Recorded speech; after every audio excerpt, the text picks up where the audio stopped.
Hey everybody, just wanted to take a few seconds of your time before the podcast starts. Just wanted to let you know about a passion project of mine for the last 3 years called Hustle Focused Energy. It's a powdered drink mix intended to help you focus and accomplish your goals. Super excited to bring this to market. Go check it out, hustletheday.com. And thank you so much for listening.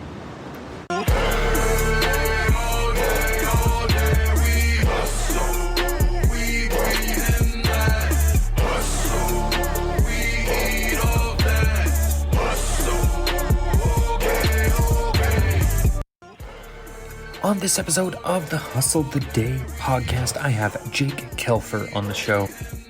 Jake overcame many challenges like we all do, but now he is making history and helping others out in the process to do the same thing. Super excited to have him on. You got to listen to this one. Let's jump into it.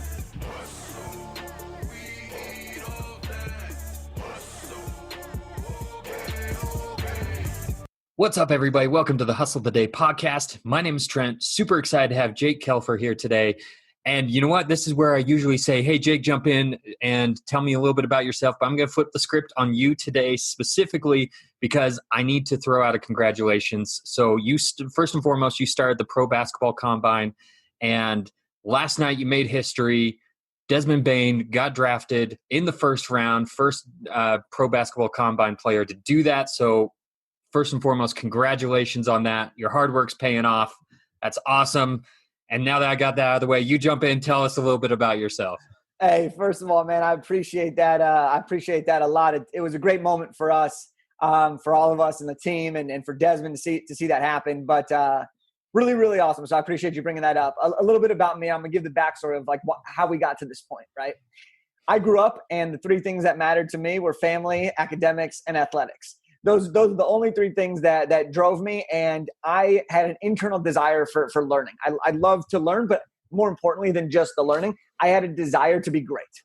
Okay, and greatness wasn't defined then, but the desire was to be the best at everything possibly that I could be. And I kept getting good grades in school. I kept building great relationships. I kept playing sports. And by the time I got to high school, I had to make a decision. It was, do I try to play Division II or Division III basketball?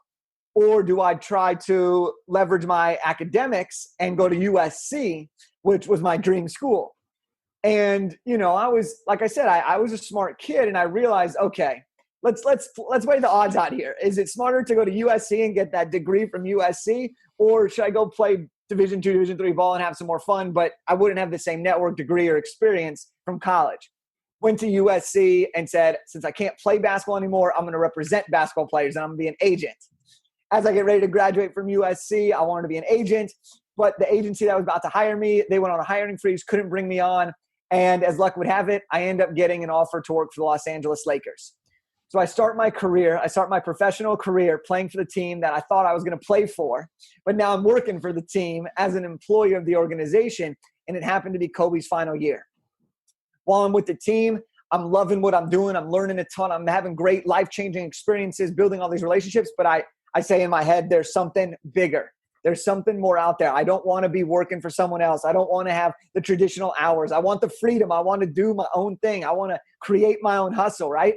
And so I started writing my first book. And when I finished with the Lakers, Kobe retires, I retired, launched my first book, and the rest has been history since then. Which has included speaking all over the country, working with over 70 NBA athletes through the Pro Basketball Combine, coaching entrepreneurs and new entrepreneurs to really build the business they've always wanted to. And that's a little bit more of the journey of where we started and how we ended up here with Desmond Bane being drafted as of last night at the time of the recording. Yeah, that is awesome. Great story. And, you know, you talked a lot about or I guess you touched on a lot of perseverance in that. So even though things kept changing for you, you didn't get exactly what you were looking for, you kept going, you kept chasing the dream just from a different angle, which is great. And now you're involved in NBA life, even though you aren't playing in the NBA. You're still involved in that, but you're doing it on your own terms, which is awesome. Yeah, and dude, that's why I think life is supposed to be enjoyed in that sense, right? I think that we are all gifted an opportunity to create whatever it is that we want. For some of us, that's in a 9-to-5 job, and it's the greatest thing ever. For some of us, though, that's doing it on our own and figuring out what the heck we're going to create, how the heck we're going to provide value, and how the heck we're going to get paid to do all of those things. And for me, I just realized, pretty quickly, and this is partially because both my parents are entrepreneurial in their own way, is that I wanted to do something that could change the world and had no ceiling.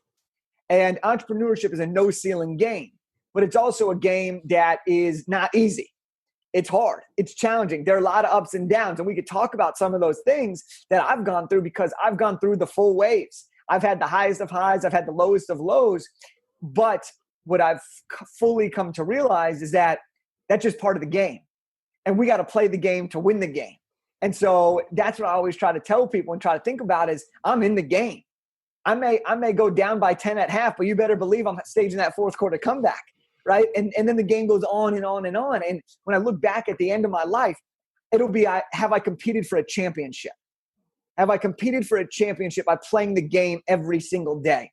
And I guarantee you, I'm going to look back and say, I'm a champion. I won that mother game. You know what I'm saying? So that's what it's a little bit what it's about for me. And as we grow and for people that are just trying to figure it all out. Yeah. And you've got, you relate it to the game aspect just because, you've got a sports background, but you were able to watch one of the greatest in terms of work ethic, really, of Kobe Bryant. You were able to be there for his last season in the NBA. And you talked a little bit on another show about that last game, which was a great game, kind of sentimental to me too, being from, I'm here in Salt Lake City. So, big Jazz fan, and, his last game against the Jazz, put on a show. But it's just incredible. Did you have that work ethic before? I mean, obviously you had some pretty strong work ethic, but being around Kobe, did that increase your work ethic and make you have that desire to be more of a champion? So I think while I worked for the team for one season, I was around Kobe my entire life. I mean, I grew up in a family. We had a room in our house called the Lakers room. I mean, there was a life-size cardboard cutout of Kobe Bryant in my like room. So like everything I did was around watching him perform at the highest level. The Mamba mentality was a staple. We always thought, like, do we have the eye of the tiger, the heart of a champion, right? Like, do we have all these things? And it was all based on Kobe. But one of the things that I really have taken away as I've gotten older, and I kind of think back to that experience of watching him do what he did in his final season, is that no matter how good we are or how great we become in whatever it is that we do, or how fresh or how new we are in something, it always comes back to the basics. It always comes back to the fundamentals. And that's the thing that separates Kobe. In year 20, Kobe could not do the same things he did in year 10 when he was winning, back-to-back championships. But what he could do was make sure that the fundamentals were beautifully sound and make sure that he always showed up to give people what they wanted. And that's something that I really think about in my life, is that there may be times that I don't want to show up, or maybe times that I may be, struggling with something. But if there are people on the other side that are counting on me, I'm going to show up 110%. And the way I'm going to get there is by making sure I execute on the fundamentals. I check the boxes, because that at the core is what delivers greatness repeatedly. Yeah, absolutely. It's all about taking those consistent actions and, like you said, the fundamentals, being the fundamentals of networking. That's something that you really preach and talk about, is the power of networking. And you talk about, intentional networking. There's actually a line in your book that I thought was really cool. You mentioned authenticity. So authenticity, I've got the quote here. It says, authenticity means speaking from the heart. It means telling the truth and maintaining your integrity. So first of all, I love the integrity aspect, but also, how does that authenticity play into the networking aspect?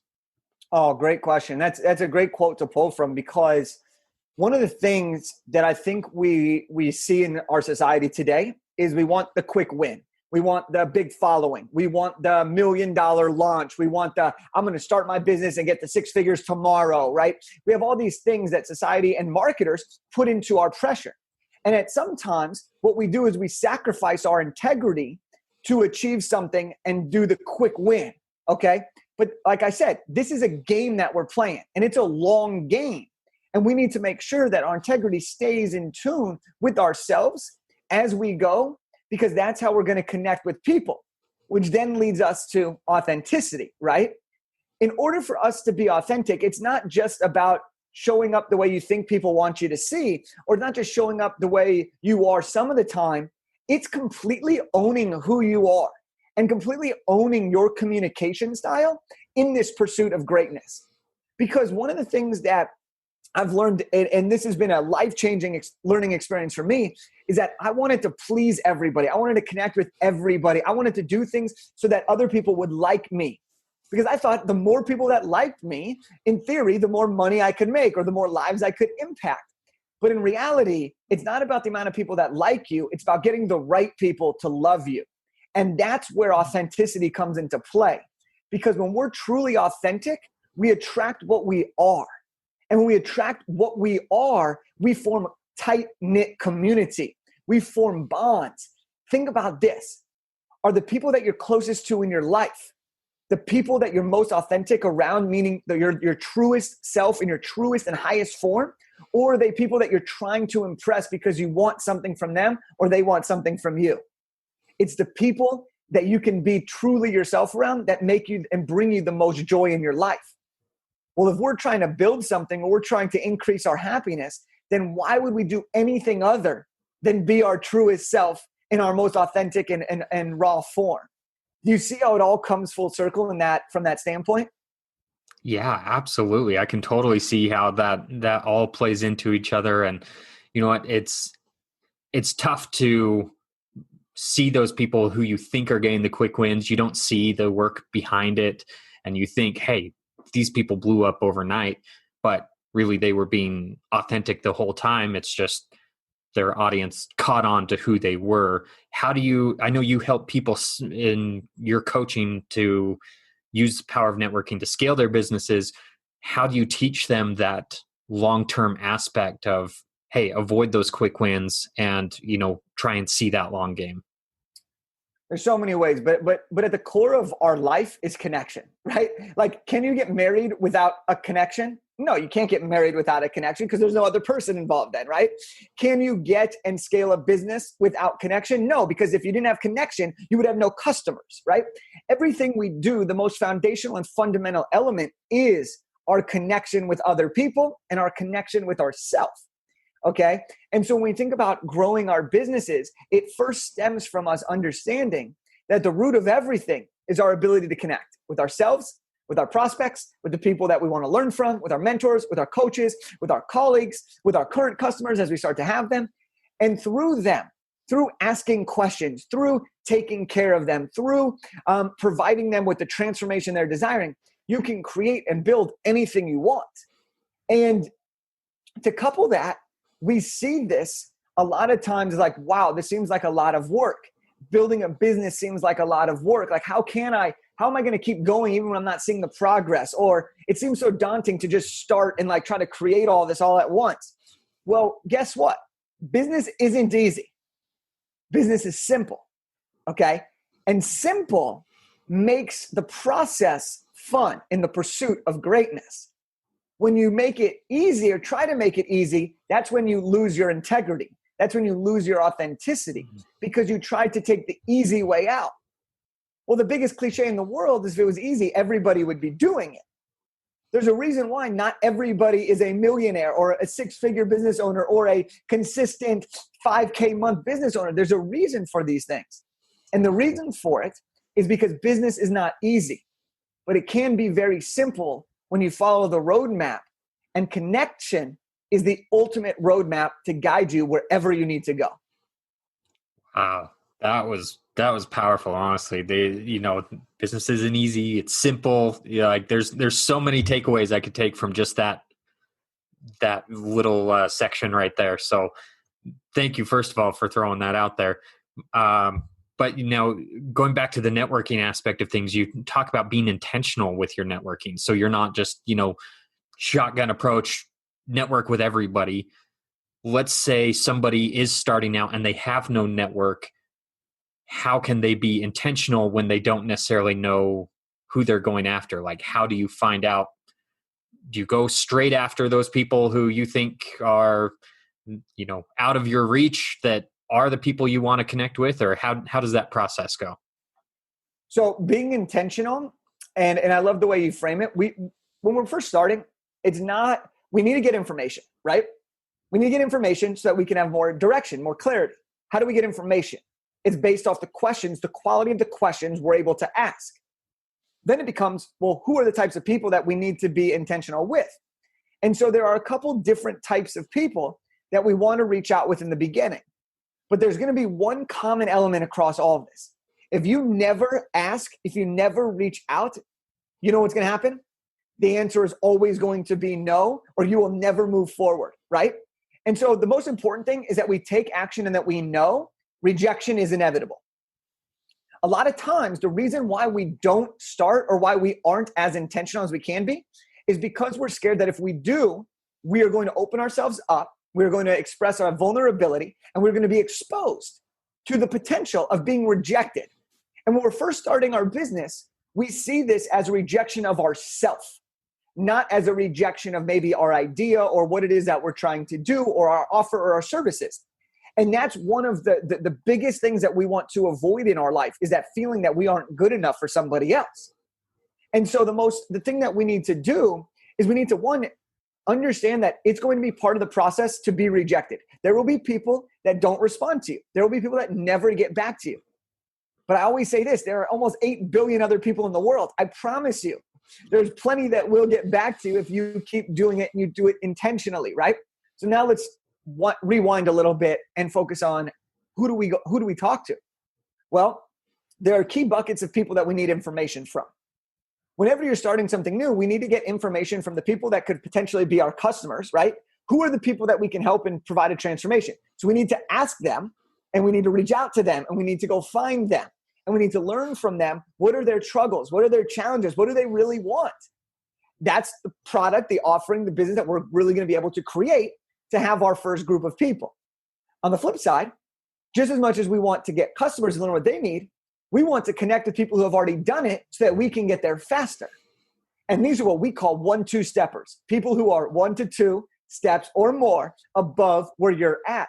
And these 1-2 steppers, the idea is that you connect with them and you ask them questions, you get advice from them, because eventually you're going to want to get in front of, in all likelihood, their audiences or their people, because they are probably the ones with all of your customers that have congregated into that small segment of their Instagram or social media profiles. So with all of that, now that we have that, the deepness comes from being intentional of finding the right people to start asking these questions to, rather than just hoping everybody can answer the questions or hoping that you get the right answers from the wrong people. I'm going to explain that one time here, and then this will make perfect sense. A lot of times, the first people that we go to are our friends and families. Why? Because it's comforting. Why? Because we know that they'll answer our stuff. They will not reject what we have to say. They will at least answer us, whether they agree with us or not, but they'll at least be there and give us an answer, right? And we put a lot of the weight, we put an equal weight on their answers as if someone who's actually in our target market.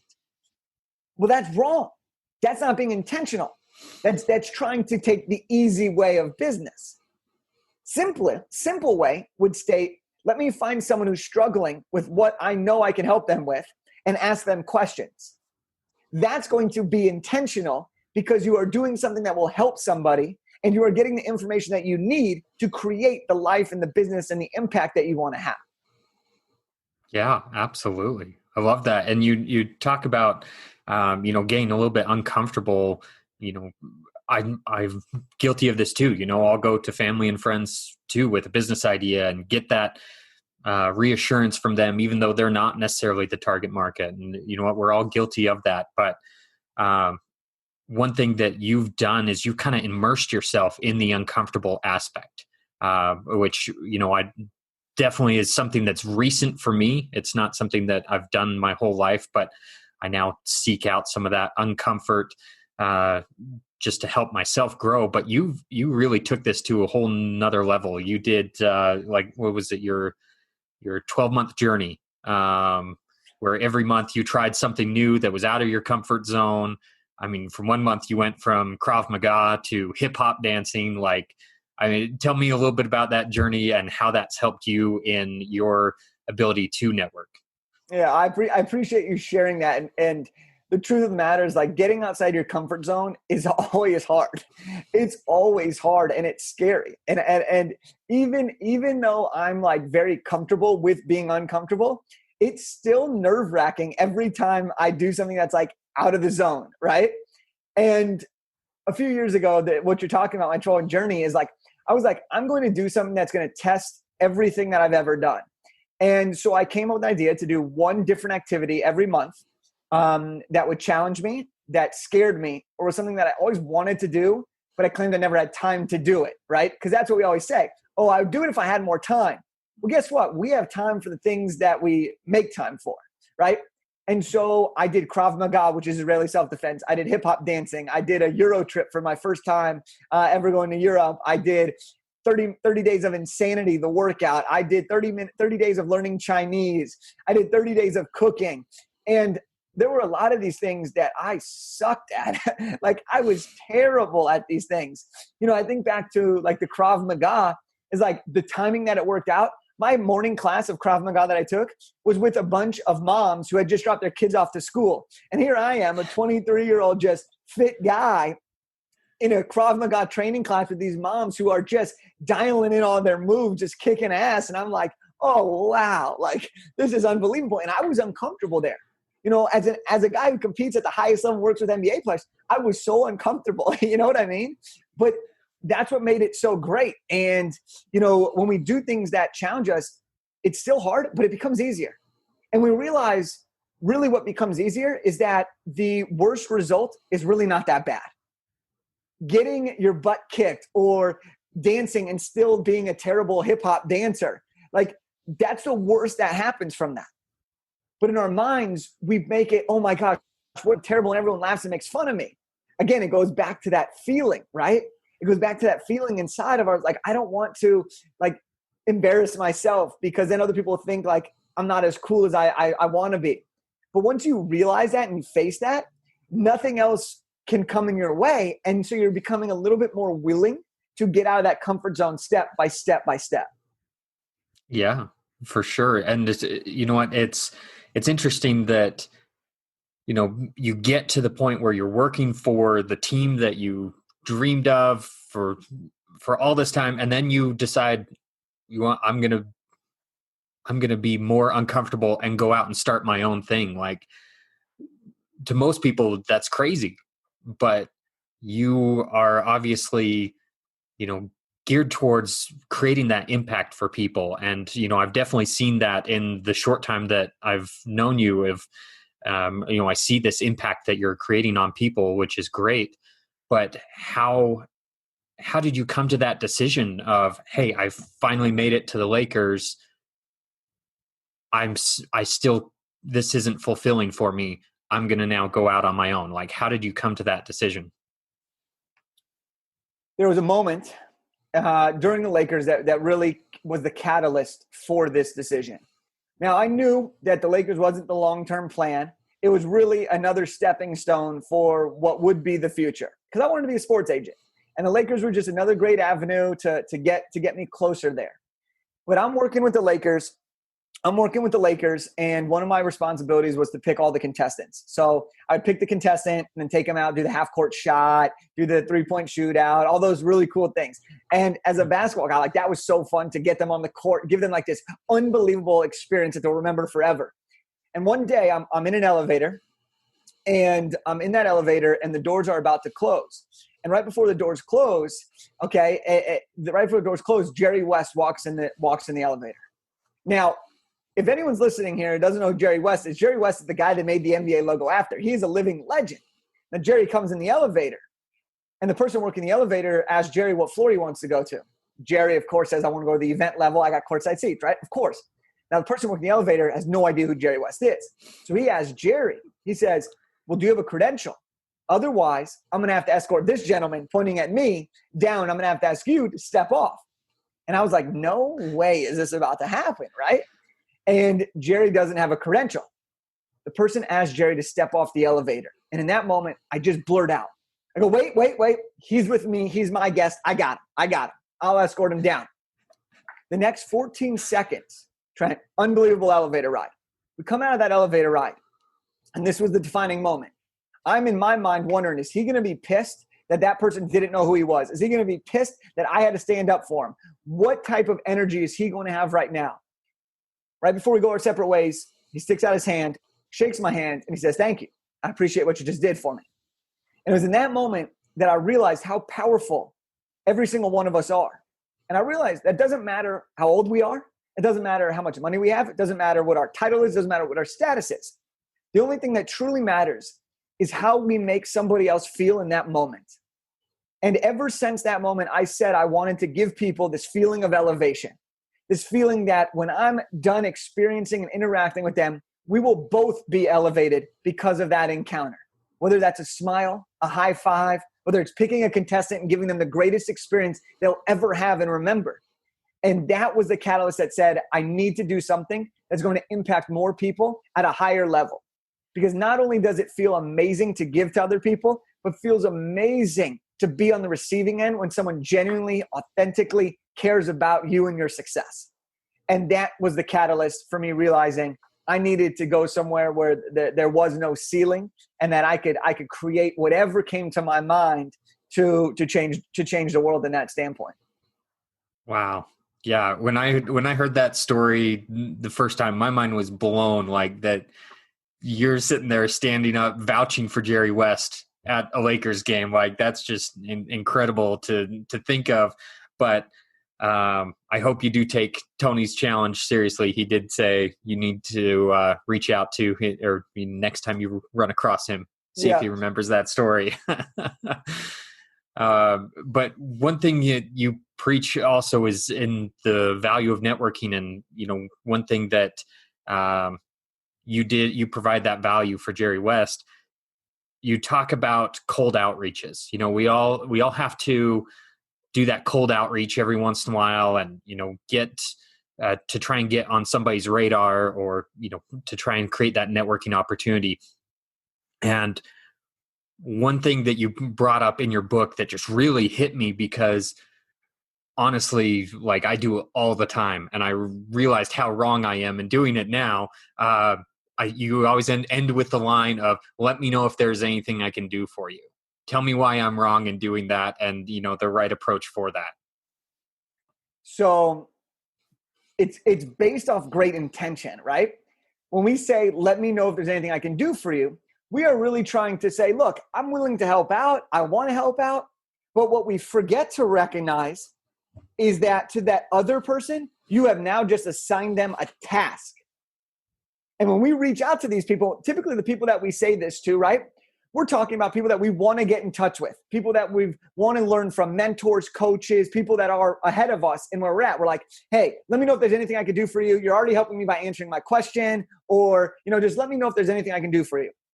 And while it's based in great intention, it's actually requiring now that other person to have a task to figure out what you can do to help them out.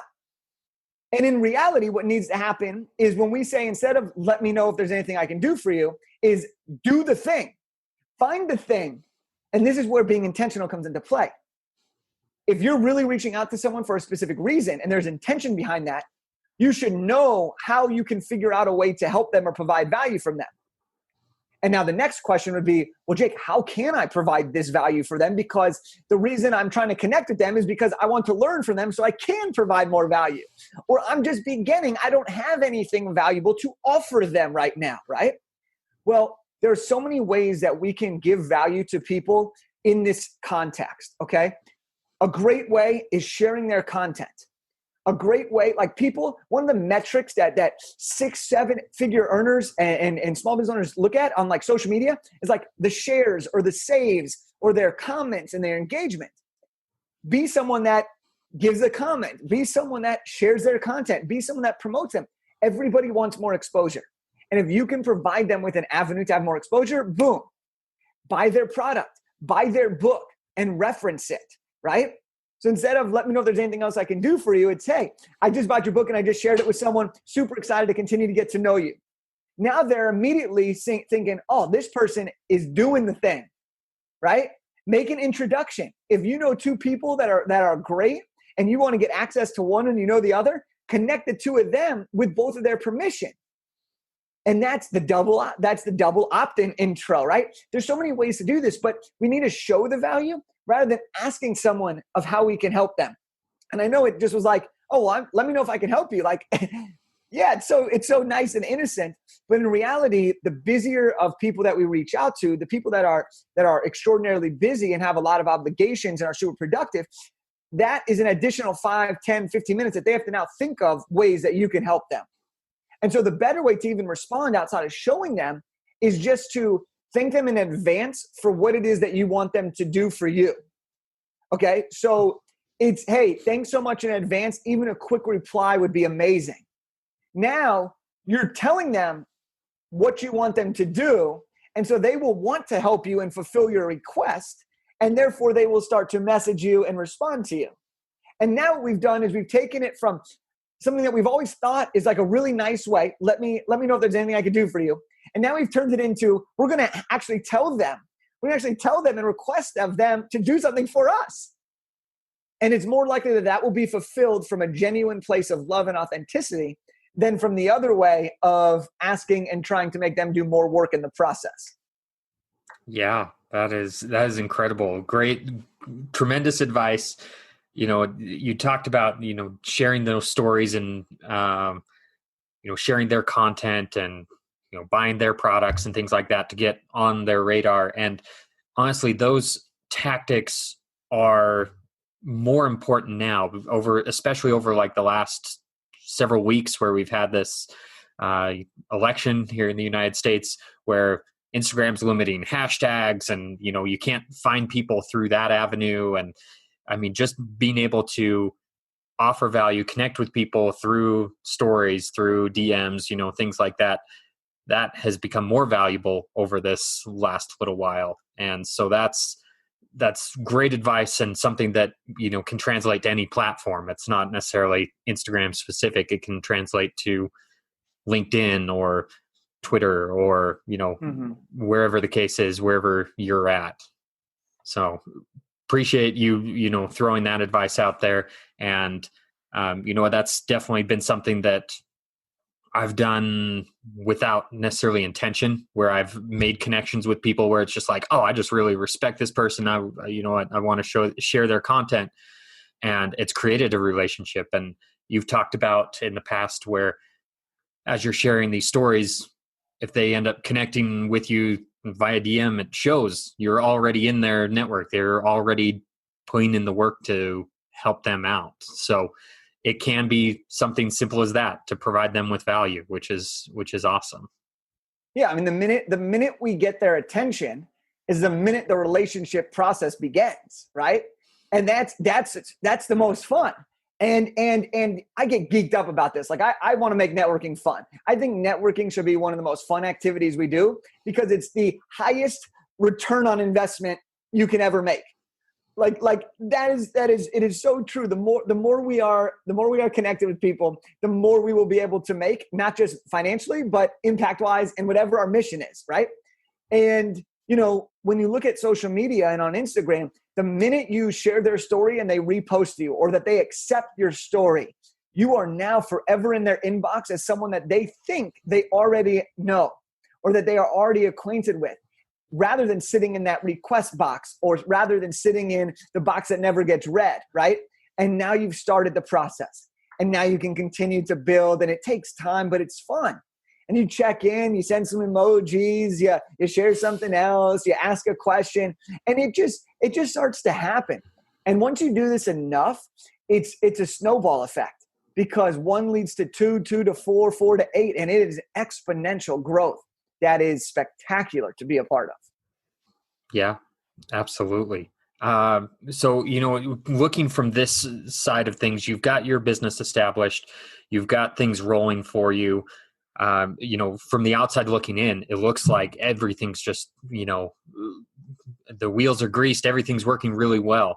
What would you say, though, is a challenge that you never expected to have happen in starting your own business? Man, there have been so many challenges along the way.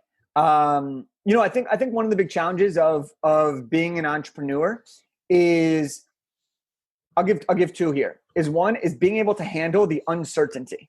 Okay? Because especially when we're first beginning, everything is uncertain, right? Consistent clients is uncertain. What content to post on social media, it's uncertain what's going to work. Everything needs to be tested, right? That's one of the toughest challenges that I faced early on. And I'll couple that with one of the biggest challenges is, as entrepreneurs, we tend to see the end and we see what can happen, but we put our heads down and down and down and we just grind it out until we hopefully end up there. And so one of the things that I've seen be able to change the overworked, overwhelmed entrepreneur into the high energy and even more results producing entrepreneur is the ability to enjoy the journey and the pursuit of greatness.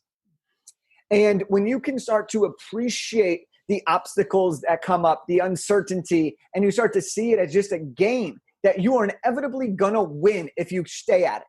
You will win the game if you stay at it, and if you get help along the way, you will win. And when we can enjoy that and just understand that this is all part of this game, part of this process, this person that didn't respond, the deal that you had the contract signed and then somehow something happened and it fell through. All of these things, like in the moment, they seem so terrible, but when we can enjoy and be grateful for what we have, we can start to really enjoy the process, which then makes the journey that much more fun, which then makes the end result just part of life. And that to me is such an enjoyable realization, because then we can embrace all of the challenges that cause us to be overworked and overwhelmed. Yeah. And if you look at the stories of so many elite level entrepreneurs, they all talk about the journey and how fun the journey is, and to enjoy that rather than wait till, the delayed gratification aspect. You need to enjoy the journey. And so you're preaching that now, and that's, I think, absolutely the case. Yeah. And here's one of the reasons why it's so hard. We look at the entrepreneurs that are in the headlines, that have the big followings, that have the big launches, and we say, dang, I want to be like them. And so we think we need to do what they're doing. Well, guess what? When they first started, they didn't have 1 million followers. They didn't have 20,000 followers. They didn't have a $50,000 month. They didn't have a $1 million run rate. Like, they didn't have all that stuff. What they had was just where you're at. They had maybe a core little following that they were trying to build. They had ideas that worked and didn't work. They were trying to figure out what tech to use. They were making a transition from something they'd been doing for 20 years into something new and had to build it from the ground up, right? We look at where people are and we say, that's where I need to be. And that's great that we set our ambitions high. But we need to also remember that everybody once started exactly where we're at. And everyone has to go through the process from start to whatever the result is that you want. It's just a matter of what you do that will be the difference between making it quicker or taking longer, and requiring you to question more things. Yeah, absolutely. So we're running a little bit short on time, but I want to ask you, because it is the Hustle the Day podcast, what is your definition of the word hustle? Man, I love this question. As anyone that's listening, you probably listening and be like, this is a hustler. This guy is a straight hustler, and I am a hustler, right? But hustle doesn't mean that I'm working around the clock to make things happen. Hustling for me is really about doing everything in my power to make my dreams come true, while also making sure I take care of myself, right? So I am big on watching Netflix to rejuvenate myself, because sometimes that's what I need. I am big on, if I need an afternoon to take off, or I want to go hang out with my friends, I'm doing that. The hustle is about being intentional and productive on the things that actually matter and doing those relentlessly, while at the same time being able to enjoy and create the life I always wanted, right? And that hustle, nobody will outwork me, no one will out-hustle me. But my hustle is just going to be a little bit different. And that way I'm able to create the life I want and put the business around that rather than creating my life around the business. And that enables me to live a life of freedom. Awesome. I love that definition. I love that description. You know, it is different for everybody, and it is definitely not the same as it was for, the definition of hustle maybe 5-10 years ago. It's definitely changed. And I love that people are understanding now that it isn't all about the 24/7 grind it out. So like I mentioned, I want to be respectful of your time. And so I just want to ask you one final question before we jump into where people can find you. What is it, personal or business, that excites you about the future? Well, at the time we're recording this, we're approaching another new year, which has been this year has been a whirlwind. So I think I'm really excited to, like you said, we're firing on all cylinders. We're seeing great success. We're changing the world, and so I'm really looking forward to continue to grow our coaching program and help more entrepreneurs start building their dream businesses and creating their dream lives. That's awesome. Yeah, that's what it's all about, is creating that impact. So where can people find out more information about you and how you're creating that impact? The best place is on Instagram at Jake Kelfer. And for everyone that's listening, just hit that link in the bio and you can get a free copy of my book, Elevate Your Network, which we've talked a little bit about today. Just pay a small shipping and handling fee and we'll get that to your doorstep. And then you can also find me on my website, jakekelfer.com. Perfect. I'll make sure to include links in the show description for that so people can access you a little bit quicker. But I want to say thank you, Jake, for taking time out of your day. I really appreciate this. This has been awesome. I know I've gotten a ton of value out of this, so I know my audience has gotten a ton of value out of this. So I encourage you all to get out there and hustle today. Hey, thanks for listening all the way through. Sincerely appreciate it. But hey, since you're here on YouTube, I have a favor to ask. If you got any value out of this podcast, and I know you did, go ahead, hit the subscribe, the like, and the bell notification buttons. That sincerely helps us out, and I truly appreciate anybody who does that.